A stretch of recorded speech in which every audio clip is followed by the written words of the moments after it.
আসসালামু আলাইকুম। কিভাবে একটি ভিএস কোড ইনস্টল করতে হয় এন্ড সেটআপ করতে হয় এন্ড ডাউনলোড করতে হয় আমরা এই ভিডিওতে সেটাই দেখব।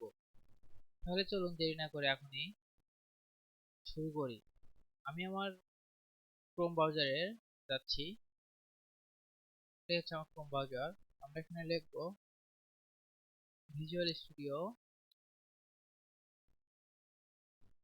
Studio download. এই আমি এন্টার দেব।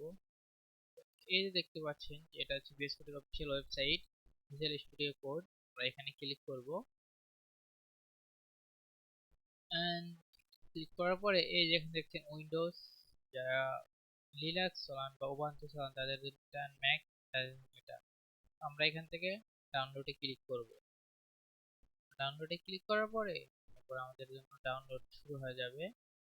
তো এই হচ্ছে আমার ডাউনলোড স্টার্টেড 92 এমবি। এটা জাস্ট ডাউনলোড করবেন আর next next next easily install করবেন, যেটা আমার পূর্বে ইনস্টল করা আছে। তো ইনস্টল করা শেষ হলে তখন তখন মূলত আপনাদের স্ক্রিনটা প্রথমে যেমন দেখাবে সেটা হচ্ছে যে বেস কোডটা আপনাদের প্রথমে এরকম আসবে, একদম বিল্ডার ফাঁকা। আমি এটা কেটে দেই। আপনাদের প্রথমে বেস কোডটা এরকম আসবে। তো এটা জাস্ট ক্লিক করে দিবেন। আর ধরেন এখানে আমরা একটা নিউ ফোল্ডার বানাই।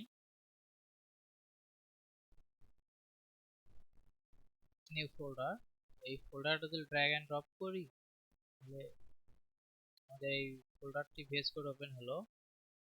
এখন দেখেন এখানে এমটি, কোনো ফাঁকা, কোনো ফাইল নাই। তো আমরা যদি ফাইল ফাইল বানাতে চাই তো তাহলে আমরা এখানে ক্লিক করি।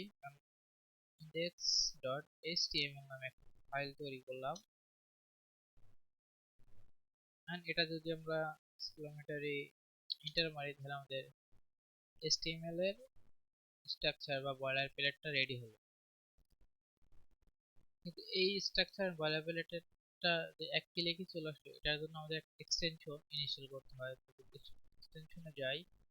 তো আমি যদি আমারটা দেখাই তাহলে দেখেন অটো ইম্পোর্ট এটা ইনস্টল করবেন, অটো রিনেম ট্যাগ এটা ইনস্টল করবেন, তারপর একটা থিম ইউজ করবেন, একটা থিম ইউজ করে ড্রাকুলার এন্ড লাইভ সার্ভার এটা ইনস্টল করবেন এন্ড এই তো। আর পিপিআর কোড ফরম্যাটার এটা ইনস্টল করবেন। মূলত নতুনদের জন্য এগুলো যথেষ্ট বেস কোড সেটআপ দেওয়ার জন্য। বেস কোড সেটআপ একদমই সিম্পল এন্ড ইজি, এটা খুব সহজেই করা যায়। তো এই ছিল আজকের ভিডিও, যে কিভাবে একটি বেস কোড ইনস্টল আর সেটআপ দিতে হয় and file format and extension install করতে হয়। তো থ্যাংক ইউ।